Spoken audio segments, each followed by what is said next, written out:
El abordaje preperitoneal abierto sirve para reparar las hernias inguinales recidivantes, las hernias por deslizamiento, las hernias estrangulares y las hernias femorales. Se efectúa una incisión transversa de la piel 2 centímetros por encima del anillo inguinal interno y se continúa hasta el borde medial de la vaina del recto. Se incide transversalmente los músculos de la pared anterior del abdomen y se identifica el espacio preperitoneal. Si se requiere una exposición adicional, se puede incidir la vaina anterior del músculo recto y rechazar medialmente este músculo. Los tejidos preperitoneales se rechazan hacia arriba para exponer la pared inguinal posterior y el lugar de la herniación. De ordinario, la arteria y las venas epigástricas inferiores se encuentran debajo de la porción central de la vaina posterior del músculo recto, y no es necesario dividirlas. El abordaje posterior evita la movilización del cordón espermático y la lesión de los nervios reales del conducto inguinal. Hecho de particular relevancia si la hernia se ha reparado anteriormente a través de un abordaje anterior. Si se incide el peritoneo, se suturará bien para evitar la evisceración del contenido intraperitoneal hacia el campo quirúrgico. Se identifican la fase transversal y la aponeurosis del músculo transverso del abdomen y se suturan a la cintilla ilipubiana. Las hernias femorales reparadas por esta vía requieren el cierre del conducto inguinal, asegurándolo al ligamento de Cooper. A menudo se utiliza una prótesis de malla para reforzar el cierre del conducto femoral, sobre todo en las hernias voluminosas. Tratamiento laparoscópico. La aplicación de técnicas quirúrgicas mínimamente invasivas para la reparación de la hernia inguinal ha venido a sumarse al debate continuo sobre la técnica óptima para la reparación herniaria.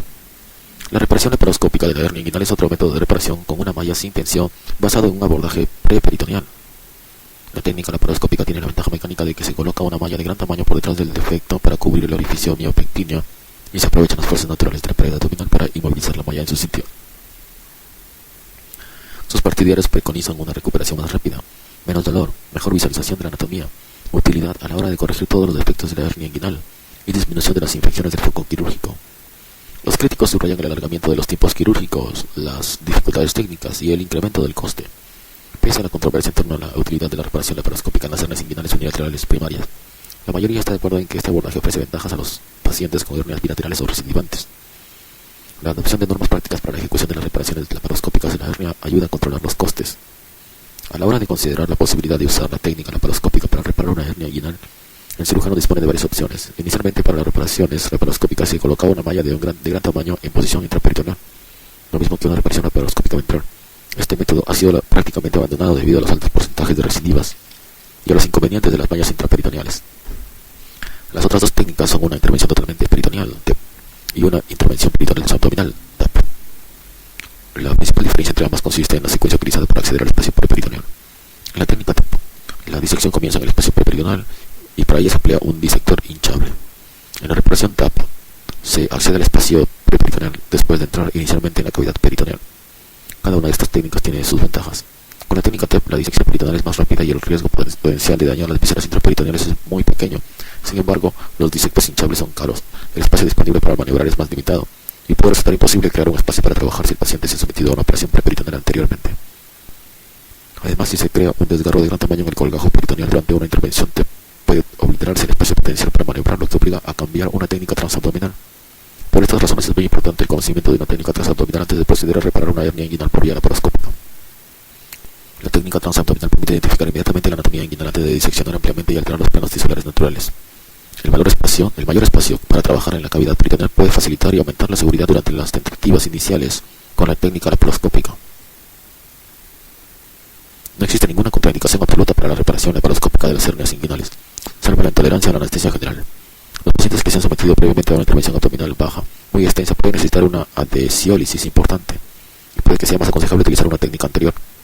En concreto, los pacientes que se han sometido previamente a una prostatectomía retropúbica radical con disección del espacio peritoneal pueden plantear dificultades a la hora de realizar una disección segura y exacta. En la técnica TEP se aplica una incisión infraumbilical. Se incide la vaina del músculo recto anterior, se rechaza lateralmente el músculo recto del abdomen ipsilateral y se procede a una disección Roma para crear un espacio bajo del recto. Se introduce un globo de disección en la profundidad de la vaina posterior del músculo recto, se empuja hasta la sínfisis del pubis y se infla bajo visión laparoscópica directa, como la figura 44.7. Reparación laparoscópica extraperitoneal total, PEP, de la hernia. Se expone el abordaje TEP para la reparación laparoscópica de la hernia. El acceso a la vaina posterior del músculo recto se obtiene por la región periumbilical.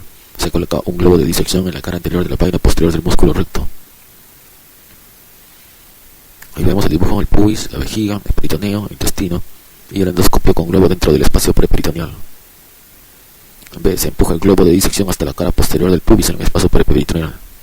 Entonces vemos ahora que el endoscopio, después de bajar el globo por el espacio preperitoneal, ha llegado hasta el pubis y la vejiga. Se infla el globo para crear una cavidad óptica.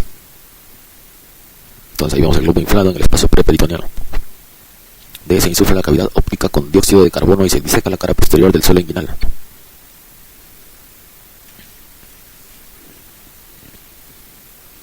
Una vez abierto, se insufla el espacio y se colocan nuevos trocares. El laparoscopio de 30 grados ofrece una mejor visualización de la región inguinal, como en figura 44.3 que ya hemos visto. Se identifican los vasos epigástricos inferiores a lo largo de la porción inferior del músculo recto y se rechazan hacia adelante.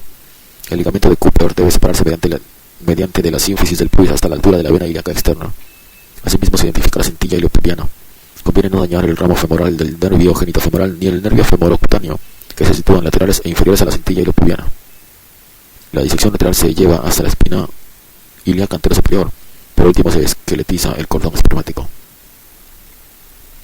En la técnica TAP se utiliza una incisión infraumbilical para acceder directamente a la cavidad peritoneal.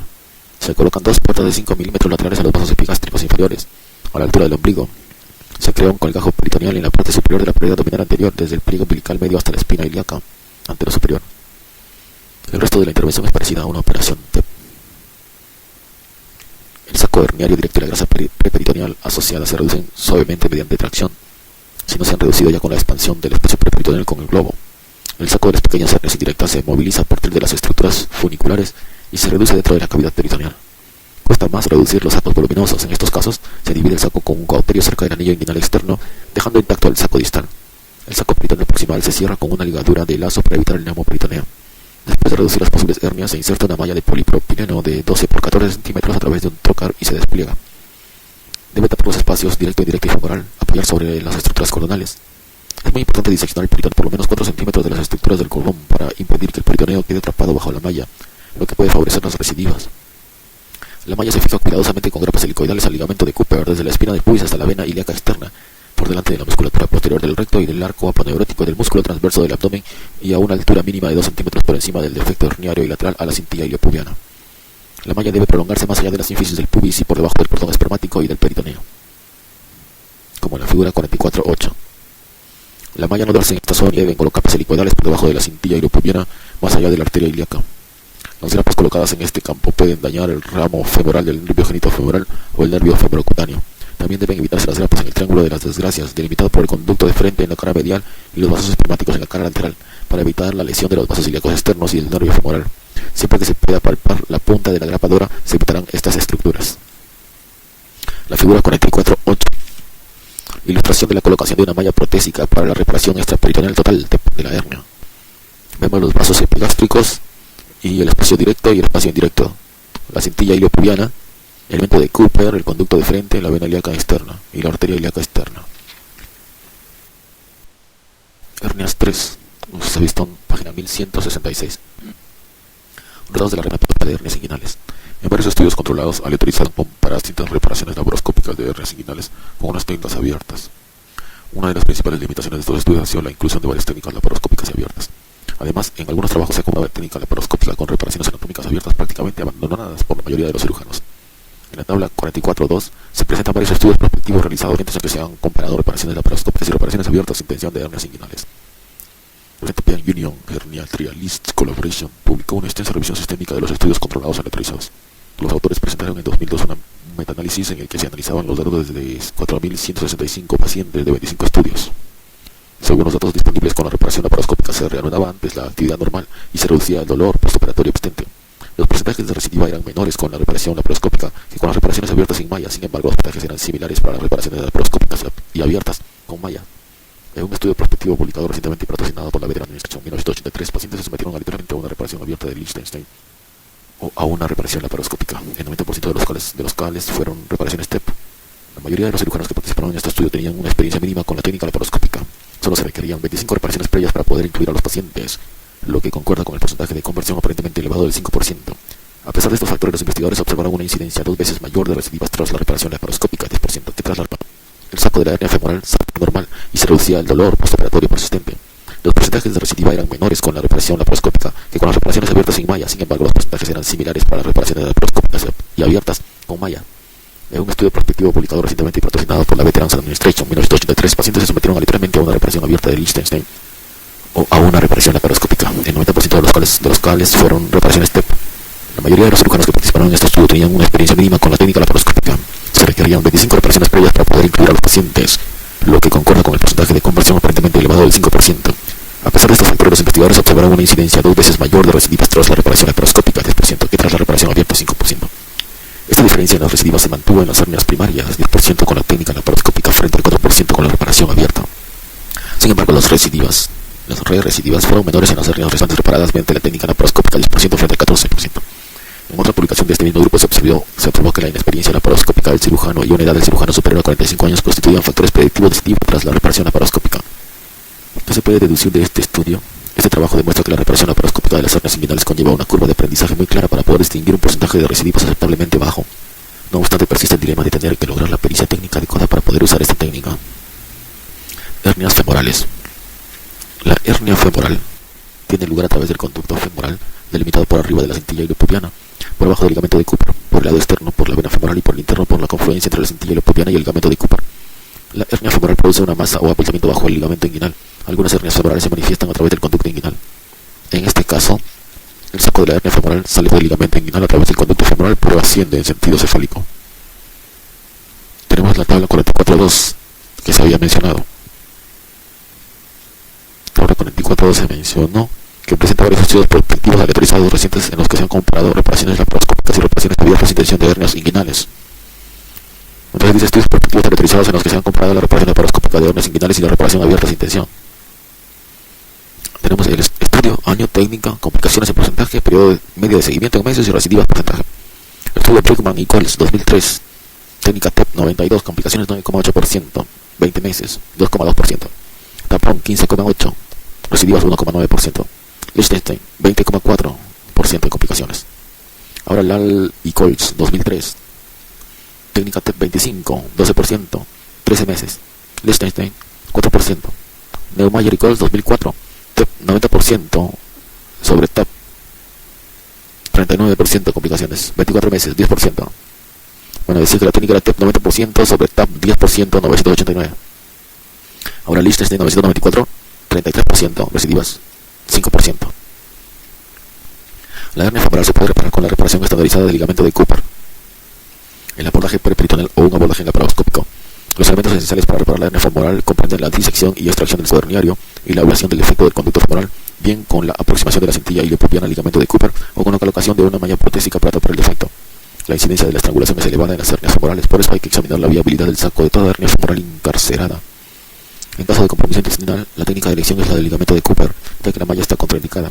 Cuando no se puede reducir el contenido encarcerado de una hernia femoral, se puede optar por dividir el ligamento lacunar. Problemas especiales. Hernias deslizantes. Se produce una hernia deslizante cuando un órgano interno comprime una parte de la pared del saco herniario. Las vísceras implicadas con más frecuencia son el colon y la vejiga urinaria. La mayor parte son hernias inguinales indirectas, aunque también producirse hernias femorales y deslizantes directas. El principal peligro que puede conllevar una hernia deslizante es que pase desapercibido el componente visceral del saco herniario antes de que el intestino o la vejiga sufran alguna lesión. Hay que reducir el contenido de la hernia deslizante hacia la cavidad peritoneal y ligar y seccionar lo que pueda sobrar del saco herniario. Una vez reducida la hernia, se puede usar alguna de las técnicas citadas anteriormente para reparar las hernias inguinales. Hernias recidivantes. La reparación de las hernias recidivantes es compleja y los resultados se asocian con evidencia de recidivas secundarias. Las hernias recidivantes obligan casi siempre a colocar una prótesis para poder repararlas satisfactoriamente. Las recidivas tras una reparación anterior con malla se deben tratar con un abordaje posterior y la colocación de una segunda prótesis. Hernias estranguladas. Cuando se sospecha una hernia estrangulada, el abordaje preperitoneal es el más sencillo para su reparación. Esta exposición facilita la visualización directa del contenido del saco herniario y el examen de su viabilidad mediante una incisión única. Se identifica el anillo constrictor que se puede incidir para reducir la víscera atrapada con un peligro mínimo para los órganos vecinos, los sacos sanguíneos y los nervios. Cuando hay necesidad de resecar el intestino estrangulado, se puede abrir el peritoneo y proceder a una resección sin necesidad de una segunda incisión. Hernias bilaterales. El abordaje para la reparación de las hernias inguinales bilaterales se basa en la extensión del efecto herniario. La reparación simultánea de las hernias bilaterales se ha asociado tradicionalmente con una tasa de recidiva casi el doble de la reparación unilateral. El uso de un refuerzo protésico gigante del saco visceral, reparación de Stopa, o la reparación laparoscópica EPT constituye técnicas apropiadas para la reparación simultánea de las hernias inguinales bilaterales, y bien se puede recurrir a la reparación bilateral anterior mediante incisiones diferentes. Complicaciones. La reparación de la hernia puede seguirse de miles de complicaciones, como en la tabla: complicaciones tras la reparación abierta y laparoscópica de hernias inguinales. Complicaciones, reparación abierta, reparación laparoscópica. Complicaciones intraoperatorias. Reparación abierta, número, porcentaje, 1,9%. Reparación laparoscópica, 4,8%. Complicaciones postoperatorias, total 19,4% en reparación abierta, y en reparación laparoscópica 24,6%. En ellos tenemos incluidas 2, 4, 6. Retención urinaria, 2,2% en abierta, y en laparoscópica 2,8%. En infección urinaria 0,4% y laparoscópica 1%. En orquitis 1,1 para abierta, 1,4 laparoscópica. Infección de la herida quirúrgica 1,4 abierta, 1 laparoscópica. Neuralgia, dolor 0,1, 1,1. Complicaciones peligrosas 0,1, 1,1. También hay complicaciones a largo plazo, 17,4% y laparoscópica 18%, en donde tenemos seroma 3 y 9, orquitis 2,2, 1,9, infección 0,6, 0,4, dolor crónico 14,3, 9,8, recidiva 4,9, 10,1. Algunos son de tipo general y se relacionan con las enfermedades de base y los efectos de la anestesia. Estos dependen de la población de pacientes y del riesgo. Además, existen complicaciones técnicas vinculadas directamente a la reparación y que dependen de la experiencia del cirujano.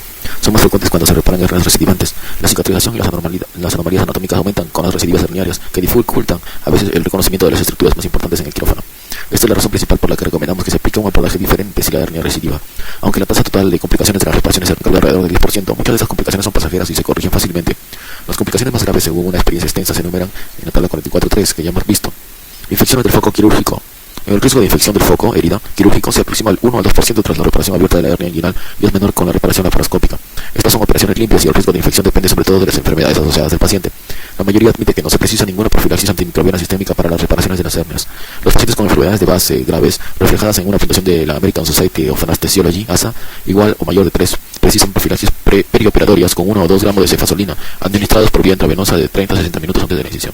A veces los pacientes alérgicos a la penicilina se les puede administrar clindamicina 600 mg por vía intravenosa o eritromicina 250 mg por vía intravenosa. Solo se precisa una dosis única del antibiótico. La curación de una prota no es de infecciones, sino debe el uso de la profilaxis. El riesgo de infección se puede reducir con una técnica quirúrgica adecuada, una preparación de la piel con antisépticos y un afeitado correcto. El riesgo de infección aumenta entre los pacientes que han sufrido infecciones previas a la incisión herniaria, que presentan infecciones cutáneas crónicas o que sufren infección en un lugar remoto. Hay que tratar estas infecciones antes de la cirugía programada. Lesiones nerviosas. Las lesiones nerviosas suponen una complicación poco común en la reparación de las hernias inguinales. La lesión puede obedecer a tracción, electrocauterización, sección transversal y atrapamiento de una malla protese seguirse de disestesias que suelen ser pasajeras. Los nervios que más veces se lesionan durante la reparación abierta son el ilio inguinal, el rombo genital del genito femoral y el ilio hipogástrico. Durante la reparación laparoscópica se afectan más a menudo los nervios femorocutáneos y genitofemoral. Raramente se puede dañar el tronco principal del nervio femoral durante la reparación de una hernia inguinal, bien con la laparotomía o la laparoscopía. A veces ocurren neuralgias pasajeras que remiten de forma espontánea a las pocas semanas. Neuralgias persistentes causan en general dolor e hiperestesia en el territorio de distribución. Los síntomas se suelen reproducir palpando la zona de tapamiento. La sección transversal de un nervio sensorial produce de ordinario el acorchamiento en la zona de distribución del nervio dañado. Debido a la mayor atención que se ha prestado recientemente a la evolución de los pacientes, el dolor inguinal crónico tras la reparación abierta de las hernias inguinales ha reemplazado a las recidivas como la principal complicación tras este tipo de reparaciones. En varios estudios muy extensos con un seguimiento sistemático se han observado unos porcentajes de dolor que oscilan entre el 29 y el 76%. Las estrategias de sección nerviosa rutinaria durante la cirugía abierta no se han acompañado de una disminución del dolor crónico en las reparaciones anteriores con mallas. Por el contrario, la sección del nervio inguinal se asocian a bastantes más alteraciones sensitivas. Parece razonable pensar que operando en una zona alejada del nervio lesionado habitualmente, colocando las tachuelas juiciosas y adecuadamente, es posible reducir el dolor inguinal crónico en las reparaciones laparoscópicas. En series laparoscópicas y en estudios controlados y autorizados en los que se han comparado las reparaciones laparoscópicas abiertas se han logrado porcentajes significativamente inferiores de dolor inguinal postoperatorio crónico.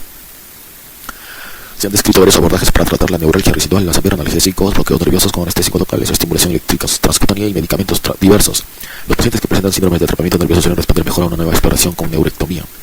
En general también hay que estripar la malla. Las lesiones laparoscópicas de los nervios se minimizan si no se colocan grapas, ni siquiera helicoidales, bajo la porción lateral de la cintilla iliopubiana. En caso de que ocurra un atrapamiento nervioso hay que reintervenir al paciente para quitar la grapa helicoidal o no causante del problema. Orquitis isquémica. La orquitis isquémica se debe a trombosis de las pequeñas venas del plexo pampiforme situadas dentro del cordón espermático. Se produce una congestión venosa del testículo que se torna tumefacto y dolorosos de 2 a 5 días después de la operación. Este proceso continúa durante 6 a 12 semanas más y suele terminar en una atrofia testicular. Rara vez se precisa la orquidectomía. La incidencia de orquitis isquémica se puede minimizar evitando la disección innecesaria del interior del cordón espermático.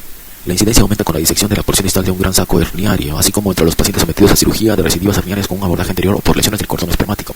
En estos casos se prefiere el abordaje posterior. Lesión del conducto deferente y de las vísceras. La lesión del conducto deferente y de las vísceras intraabdominales es rara. Casi todas estas lesiones se dan entre pacientes con hernias inguinales por deslizamiento, al no percibir la presencia de la víscera intraabdominal dentro del saco herniario. El conducto deferente puede desplazarse con las hernias voluminosas hacia un anillo inguinal ensanchado antes de entrar en el cordón espermático. En este caso hay que identificar y proteger el conducto deferente. Recidiva herniaria. Las tasas de recidiva herniaria varían, pero pueden resultar tan bajas como el 1 al 3% a lo largo de 10 años. Casi todas las hernias recidivan a los 2 primeros años después de su reparación. En general, la recidiva es mínima en las reparaciones sin tensión y máxima en las reparaciones anatómicas.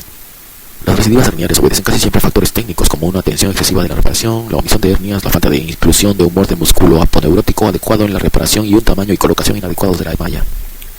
Recidiva también puede producirse por la incapacidad para cerrar un anillo inguinal interno ensanchado, cuyo tamaño debe examinarse siempre al la cirugía primaria. Otros factores que influyen en la recidiva son el aumento crónico de la presión intraabdominal, la tos crónica, las infecciones profundas de la incisión y la escasa producción de colágeno en la herida. Las recidivas se dan más entre los pacientes con directas y suelen afectar el suelo del conducto inguinal cerca de la espina del pubis, donde la tensión de la línea de sutura es máxima. El uso de una incisión de relajación cuando se observa una tensión excesiva en el momento de la reparación primaria ayuda a reducir las recidivas. Casi todas las hernias recidivantes requieren una malla protésica para su reparación satisfactoria. Cuando se elige un abordaje diferente, en general posterior, se evita la disección por el tejido cicatricial, mejora la visualización del defecto y la reducción de la hernia y disminuye la incidencia de complicaciones, en particular de orquitis isquémica y de lesión del nervio ilioinguinal. Las recidivas tras la reparación inicial de la malla protésica puede obedecer al desplazamiento de la prótesis o al uso de una prótesis de tamaño inadecuado. El mejor modo de tratar las recidivas consiste en colocar una segunda prótesis por vía de abordaje diferente. La reparación de Scholl-Dice se ha seguido de una tasa de recidivas menor al 2%, que es la más baja entre las reparaciones que no se basan en un método sin tensión. Según un metaanálisis reciente de 58 informes en el que se compararon las técnicas de malla sintética con las reparaciones sin malla, el uso de la malla redujo las recidivas casi en un 60%. En este mismo informe se concluyó que no había ninguna diferencia entre la tasa recidiva de las hernias entre las vías laparoscópica y abierta, siempre y cuando se utilizara la malla. La recidiva es aún más común cuando se reparan las hernias recurrentes y se relaciona directamente con tentativas reparadoras anteriores. En los estudios amplios de población se ha descrito una tasa de medias recidivas del 4 al 5% en total. Las reparaciones sin tensión y con malla se asocian con las tasas más bajas de reintervención después de la recidiva y reducción de recidivas en un 60% si se compara con las técnicas más tradicionales. Calidad de vida. Los indicadores principales de calidad de vida evaluados durante la reparación de la hernia son el dolor postoperatorio y el retorno al trabajo. Se ha comprobado que los métodos sin tensión y laparoscópico basados en la malla producen menos dolor que las reparaciones sin malla. Las reparaciones laparoscópicas son las que menos dolor postoperatorio causan y, según parece, ofrece una mínima ventaja a la hora de reducir el periodo de inactividad laboral. Hernias ventrales. Una hernia ventral se define como una protrusión a través de la aponeurosis de la pared abdominal anterior. Estos defectos pueden clasificarse como espontáneos o adquiridos, o también por su localización en la pared abdominal. Las hernias hipogástricas van desde la apófisis sifoides hasta el ombligo. Las hernias umbilicales se forman en el ombligo. Las hernias hipogástricas son hernias espontáneas y poco frecuentes que aparecen en la línea media por debajo del ombligo. Las hernias adquiridas aparecen generalmente tras una incisión quirúrgica y debido a ello reciben el nombre de hernias incisionales. Aunque la diástasis de los músculos rectos abdominales no es verdaderamente una hernia, puede dar lugar a la formación de una prominencia en la línea media. En este caso, la línea alba se distiende y se produce una protrusión en los límites mediales de los rectos abdominales. La diástasis de la pared abdominal puede aparecer también en otras zonas, además de la línea media. No se observa anillo aponeurótico ni saco herniario y a menos que produzca muchos síntomas, está contraindicada la corrección quirúrgica. Incidencia. Con las estéticas quirúrgicas nacionales, las hernias incisionales representan el 15 al 20% de todas las hernias de la pared abdominal. Las hernias umbilicales y epigástricas constituyen el 10% de las hernias. Las hernias incisionales son 2 veces más frecuentes en las mujeres que en los varones, dado que se practican casi 4 millones de laparotomías anuales en Estados Unidos y que las hernias incisionales tienen una incidencia del 2 al 3% cada año. Se reparan casi 150.000 hernias ventrales. Se ha observado una correlación entre la incidencia de estas hernias y diversos factores relacionados con la técnica y los pacientes. No existen pruebas concluyentes que demuestran que el tipo de sutura o la técnica de cierre de la incisión utilizadas durante la operación primaria influyen en la formación de las hernias. Los factores de los pacientes relacionados con la formación de las hernias ventrales son la obesidad, la edad avanzada del sexo masculino, la apnea del sueño, el enfisema y el prostatismo. Se ha postulado que los mismos factores asociados con la destrucción del colágeno pulmonar dificultarían la cicatrización de las heridas y desfavorecerían la formación de hernias. Favorecerían la formación de hernias. También se ha relacionado la formación de hernias con la infección de las heridas. Anatomía. La anatomía de la pared abdominal es muy sencilla y considerablemente más fácil de entender que la de la región inguinal. La musculatura lateral está formada por 3 capas y los fascículos de cada una de ellas se orientan oblicuamente en ángulos diferentes para formar una envoltura muy resistente para el contenido abdominal. Cada uno de esos músculos forma una aponeurosis que se inserta en la línea alba, una estructura de la línea media que une ambos lados de la pared abdominal. El músculo oblicuo externo es el más superficial de la pared abdominal lateral. Por debajo del oblicuo externo se localiza el músculo oblicuo interno. Las fibras del oblicuo externo discurren en dirección inferomedial, como las manos en los bolsillos, mientras que las del oblicuo interno discurren por debajo y en sentido opuesto a las del oblicuo externo. La capa muscular más profunda de la pared abdominal está formada por el músculo transverso del abdomen. Sus fibras discurren en dirección horizontal. Estos 3 músculos laterales dan lugar a unas capas aponeuróticas laterales al recto del abdomen y contribuyen a los estratos anterior y posterior de la vaina del recto. La extensión media aponeurosis del oblicuo externo forma la capa anterior de la vaina del recto abdominal. En la línea media, las 2 vainas de los rectos anteriores forman la línea alba tendinosa. A ambos lados de la línea alba Se sitúan los músculos rectos abdominales, cuyas fibras se orientan longitudinalmente y recorren toda la pared abdominal anterior. Por debajo de cada músculo recto se encuentra la capa posterior de la vaina del recto abdominal, que contribuye igualmente a la línea alba. Otra estructura anatómica importante de la pared abdominal anterior es la línea arcuata, que se localiza 3 a 6 centímetros por debajo del ombligo. La línea arcuata marca el punto debajo del cual desaparece la vaina posterior del recto abdominal. Por encima de esta línea, la aponeurosis del músculo oblicuo interno contribuye a las vainas anterior y posterior del recto abdominal, y la aponeurosis del músculo transverso del abdomen pasa por detrás del recto abdominal para formar la vaina posterior del recto abdominal. Por debajo de la línea arcuata, las aponeurosis del oblicuo interno y el transverso del abdomen pasan totalmente por delante del recto del abdomen. Por debajo de la línea arcuata, los músculos rectos del abdomen prácticamente se fusionan con la aponeurosis transversa, situada directamente detrás de ellos. Tenemos la figura de secciones transversales del músculo recto del abdomen y de su aponeurosis por encima y por debajo de la línea semilunar. Sección por encima de la línea semilunar. La aponeurosis del músculo oblicuo interno del abdomen se desciende para dar las capas anterior y posterior de la banda del recto. La aponeurosis del músculo oblicuo externo del abdomen es la capa anterior de la vaina. La aponeurosis del músculo transverso del abdomen se une a la capa posterior. Las capas anterior y posterior de la vaina del recto se unen medialmente para dar la línea alba. Entonces tenemos aquí una sección por encima de la línea semilunar y encontramos por dentro el peritoneo, debajo de él el tejido extraperitoneal o subseroso, sigue la fascia transversa, luego la capa posterior de la vaina del recto y luego la línea alba. Por dentro también tenemos el ligamento falciforme, ¿no? Y bueno, ya tenemos entonces el músculo recto del abdomen. Está recubierto por la capa anterior de la vaina del recto. También teníamos ahí, esa es la parte central, porque lateralmente tenemos los músculos internos, músculo transverso del abdomen, músculo oblicuo interno del abdomen, músculo oblicuo externo del abdomen.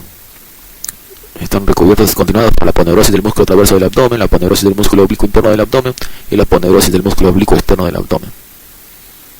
Y todo está recubierto por una capa anterior de la vaina del recto. Y luego ya viene tejido adiposo y la piel. Y la sección por debajo de la línea semilunar, tenemos la aponeurosis del músculo oblicuo interno del abdomen. No se escinde en este plano, sino que pasa totalmente por delante del músculo recto del abdomen y se une ahí con la aponeurosis del músculo oblicuo externo del abdomen y con la del músculo transverso del abdomen. Así pues, la pared posterior de la vaina del recto falta por debajo de la línea semilunar y el músculo recto del abdomen descansa sobre la fascia transversal. Entonces tenemos la piel, luego sigue la grasa subcutánea, luego las aponeurosis. Empiezo con la aponeurosis del músculo oblicuo externo del abdomen, aponeurosis del músculo oblicuo interno del abdomen y la aponeurosis del músculo transverso del abdomen. La capa anterior de la vaina del recto y el músculo recto del abdomen. No hemos mencionado repetir solamente los músculos otra vez, ahora desde afuera hacia adentro. Músculo oblicuo externo del abdomen, músculo oblicuo interno del abdomen, músculo transverso del abdomen. Y luego, hacia adentro ya seguimos con la fascia transversal, el tejido extraperitoneal subseroso y el peritoneo. En el centro y detrás de la línea alba, lo que era la línea alba antes, tenemos el uraco en el pliegue umbilical medio, la fascia prevesical umbilical y el ligamento y pliegues umbilicales medios. Diagnóstico. Para evaluar las hernias de la pared abdominal hay que efectuar una expofísica concienzuda. En el caso de la región inguinal hay que evaluar la pared abdominal anterior con el paso de estación y el decúbito supino. También se puede realizar una maniobra de Valsalva para determinar la localización y tamaño de la hernia. Las técnicas de imagen pueden tener más aplicaciones en el diagnóstico de la hernia menos frecuentes de la pared abdominal. Clasificación. Hernias umbilicales. El ombligo está formado por el anillo umbilical de la línea alba y es un lugar frecuente de herniación. Dentro del el ligamento redondo y las venas periumbilicales se unen en el ombligo por la parte superior y el ligamento umbilical medio, uraco obliterado, lo alcanza desde la cara inferior. Las hernias umbilicales de los lactantes son congénitas y muy corrientes. Se cierran espontáneamente en la inmensa mayoría de los casos antes de los 2 años de vida. Si persisten más allá de los 5 años, suelen repararse en el quirófano, aunque las complicaciones de estas hernias infantiles son muy raras. Se observa una presión de estas hernias entre las personas de ascendencia africana. La incidencia entre los afroamericanos estadounidenses es 8 veces mayor que entre los lactantes blancos. Las hernias umbilicales de los adultos son fundamentalmente adquiridas y se dan más en el sexo femenino, y en los pacientes cuidados motiva un aumento de la presión intraabdominal, como las mujeres embarazadas y los sujetos con obesidad, ascitis o distensión abdominal. La hernia umbilical es más común entre las personas que muestran una única decusación aponeurótica en la línea media alba, en comparación con la decusación normal triple de las fibras. La estrangulación ocurre raras veces, pero en los estados de ascitis crónica pueden observarse estrangulación y rotura de la hernia. Las hernias umbilicales asintomáticas de pequeño tamaño que apenas se reconocen en la exploración no precisan reparación. Hay que reparar las hernias de los adultos con síntomas: sacos voluminosos, incarceración, adelgazamiento de la piel subyacente o ascitis incontrolable. La rotura espontánea de las hernias umbilicales de los pacientes con ascitis puede ocasionar peritonitis y muerte. La reparación clásica se basaba en la superposición del chaleco sobre el pantalón propuesto Mayo. Esta técnica recurre en la imbricación de los bordes faciales superior e inferior, aunque hoy se aplica muy poco debido a la mayor tensión que impone. En su lugar, los defectos pequeños se cierran por primera intención después de separar el saco herniario del ombligo que los recubre y la aponeurosis que los rodea. Para cerrar los defectos de más de 3 centímetros se emplea una malla protésica. Existen muchas técnicas para colocar esta malla y no disponemos de datos prospectivos que demuestren claramente las ventajas de unas técnicas sobre otras. Para implantar la malla se puede puentear el defecto, aplicar un refuerzo preperitoneal de malla reforzado con suturas de reparación o colocarla por vía laparoscópica. Para la técnica laparoscópica se necesita anestesia general y probablemente se reserve para defectos de gran tamaño o hernias umbilicales recidivantes.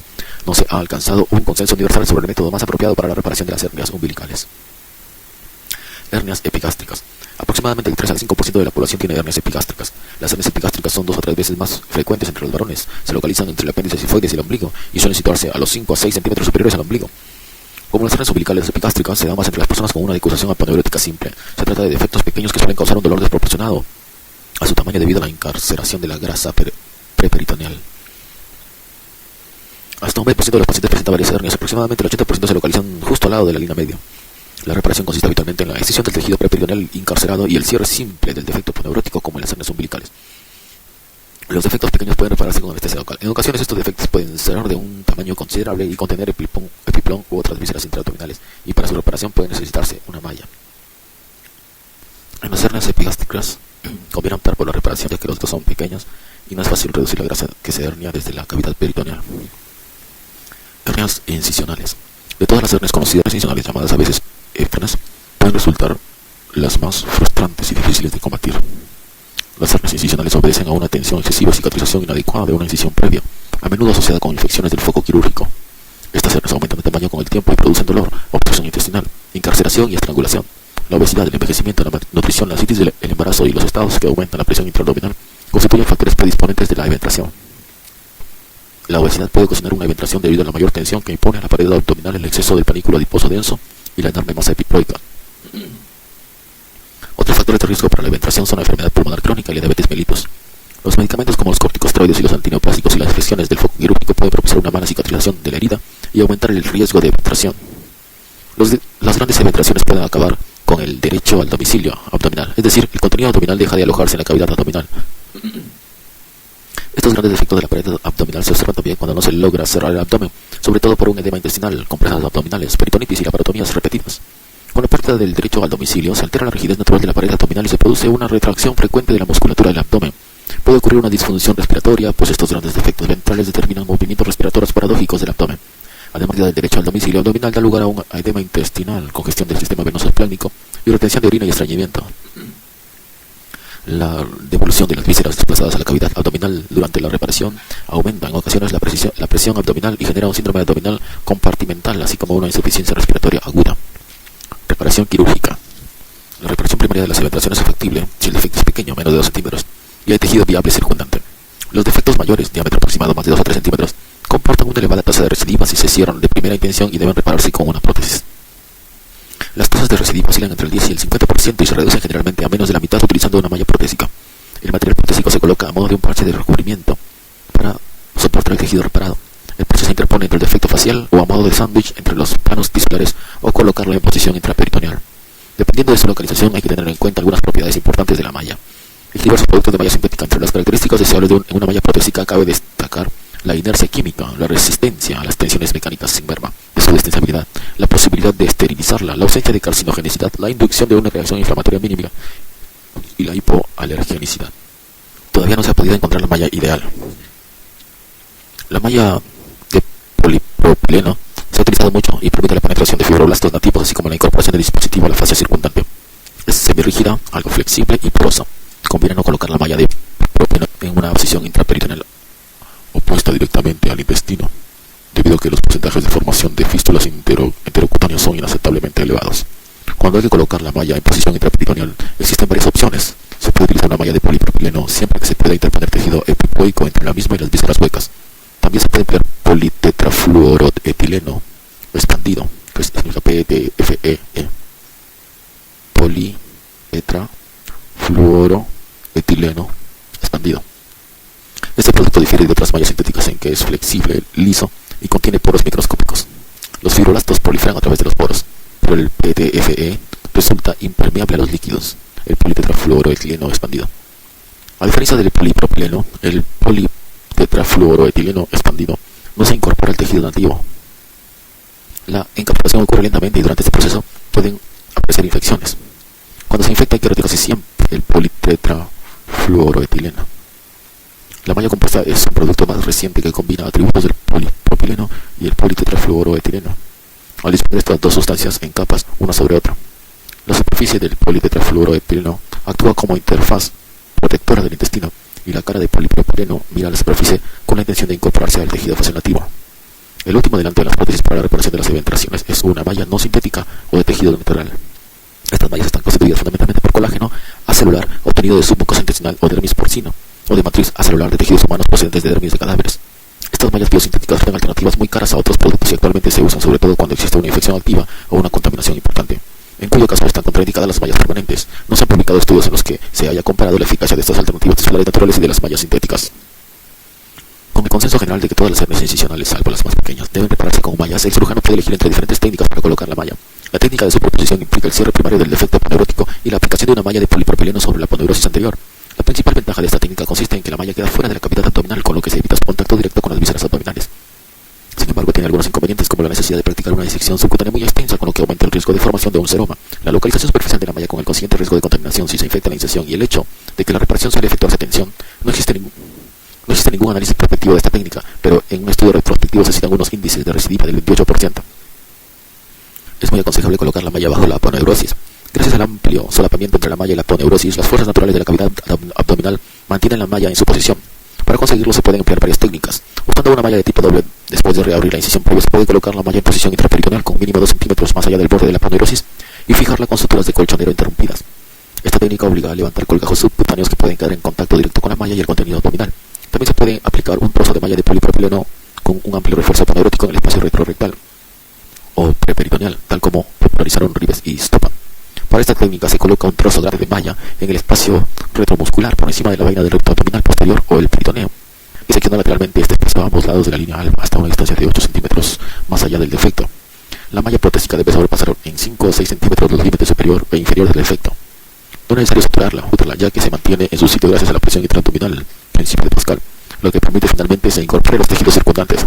Se puede afianzar la malla lateralmente con varias suturas. Con este método se evita cualquier contacto entre la malla y las vísceras abdominales. Estudios a largo plazo han demostrado un porcentaje respetable de recidivas, 14%, en hernias incisionales de gran tamaño. La técnica laparoscópica para la revisión de hernias ventrales se basa en los mismos principios que la reparación retrorectal. Sin embargo, la malla queda dentro de la cavidad peritoneal. Cada vez se utiliza más esta técnica, sobre todo para reparar defectos grandes. Se colocan unos trócares laterales en el defecto herniario. En general, la colocación de visores y la localización de los trócares varían dependiendo del tamaño y la ubicación de la hernia. Se reduce el contenido herniario y se lisan las adherencias. Se mide la superficie del defecto y se prepara un trozo de malla con una salopa de 4 centímetros como mínimo alrededor del defecto. Seguidamente se enrolla, introduce en el abdomen y se despliega. Se fija a la pared abdominal anterior con suturas de colchonero precolocadas introducidas por incisiones dientes y se aplican grapas entre estas suturas para fijar la malla 4 centímetros por fuera del defecto. Esta técnica tiene las ventajas de una aceleración de la recuperación y una reducción del dolor postoperatorio. Tiene menos complicaciones incisionales que la técnica laparoscópica, ya que no se realizan incisiones extensas ni se socava el tejido subcutáneo. Las hernias masivas ofrecen problemas especiales. Al principio se utilizaban métodos para estirar gradualmente la pared abdominal a fin de recuperar el derecho al lucio abdominal y proceder al cierre. Para ello se insuflaba aire dentro de la cavidad abdominal y se creaba un neumoperitoneo progresivo. La administración repetitiva de volúmenes crecientes de aire a lo largo de 1 a 3 semanas relajaba los músculos de la pared abdominal lo suficiente como para proceder al cierre primario del defecto. Hemos comprobado que esta técnica no da resultados satisfactorios en la mayoría de los casos. En su lugar optamos por una resección escalonada con malla doble de politetrafluoroetileno expandido en esos pacientes con pérdida de dominio abdominal y retracción lateral de la musculatura de la pared abdominal. Durante la intervención inicial reducimos la hernia y colocamos una lámina grande de la malla doble de politetrafluoroetileno expandido, fijándola a los bordes de la aponeurosis con una sutura corrediza. En fases posteriores realizamos una decisión elíptica escalonada de la malla hasta que podemos aproximar la aponeurosis en la línea media sin tensión.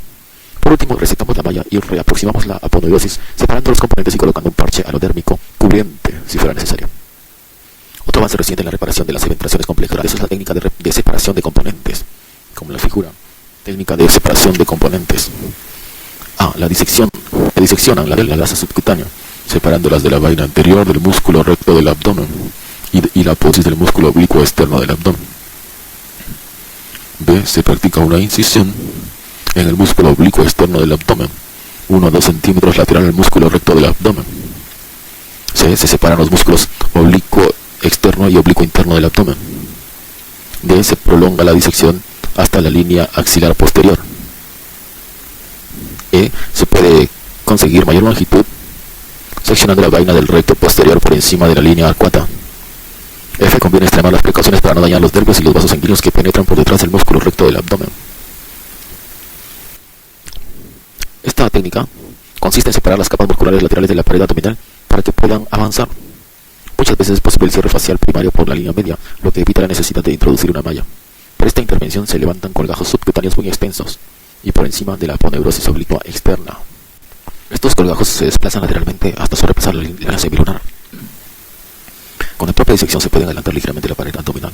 Hay que conservar con cuidado los vasos perforantes subcutáneos de gran calibre para evitar la necrosis isquémica de los colgajos cutáneos. Se practica una incisión alivio en la aponeurosis oblicua lateral externa desde el borde costal hasta el pubis. A continuación se procede a la disección roma del oblicuo externo para separarlo del oblicuo interno por el plano avascular y permitir su avance. Se pueden realizar más incisiones de alivio en las capas aponeuróticas del oblicuo interno, el transverso del abdomen o la vaina posterior del recto abdominal. Utilizando estas técnicas en ambos lados de la pared abdominal se puede conseguir una movilización de hasta 20 centímetros. Aunque a menudo es posible cerrar sin tensión defectos de gran tamaño empleando esta técnica, se han documentado porcentajes de recidiva de hasta el 30% cuando no se usan refuerzos protésicos en hernias grandes. Es muy importante que los pacientes comprendan que no es infrecuente que queden una prominencia marcada tras la liberación de la aponeurosis oblicua externa.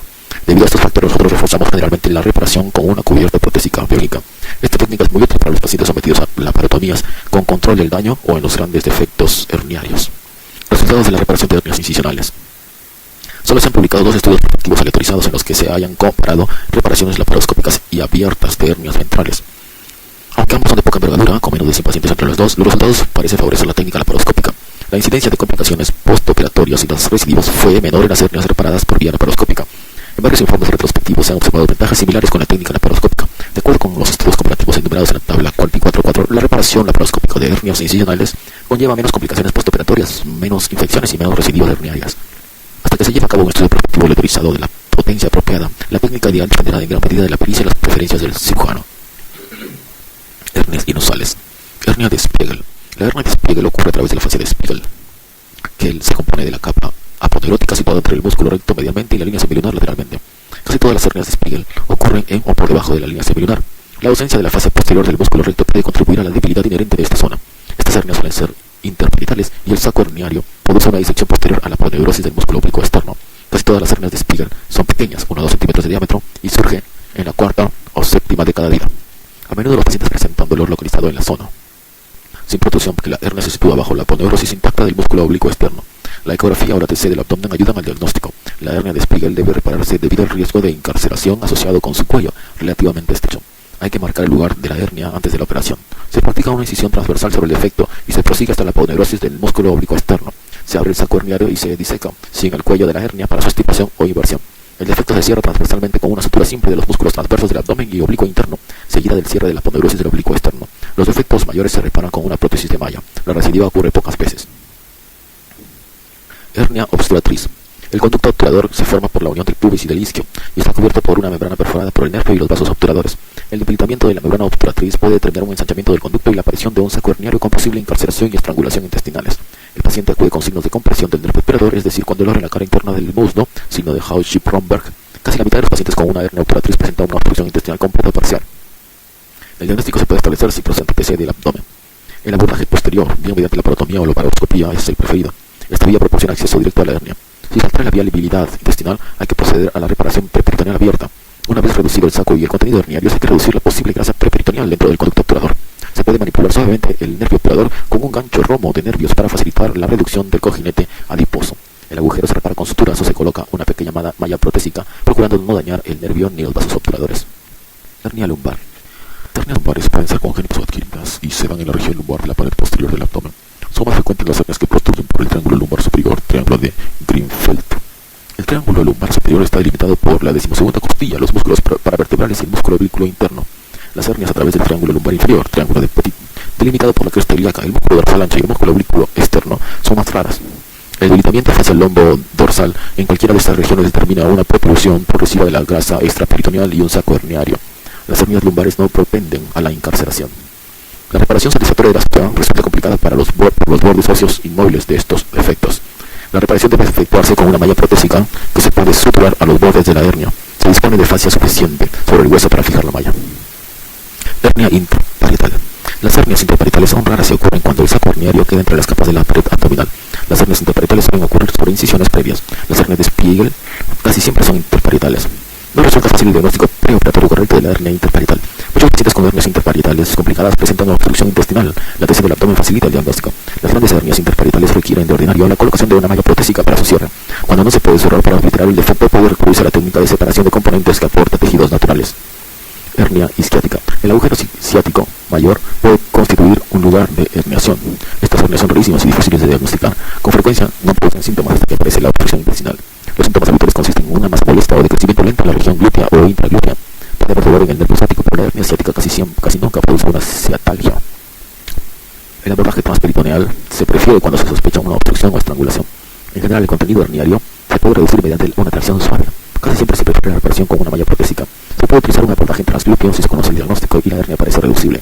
Se coloca al paciente en decúbito prono, se practica una incisión desde el borde posterior del trocánter mayor a través de la masa herniana. Se abre el músculo glúteo mayor y se visualiza el saco.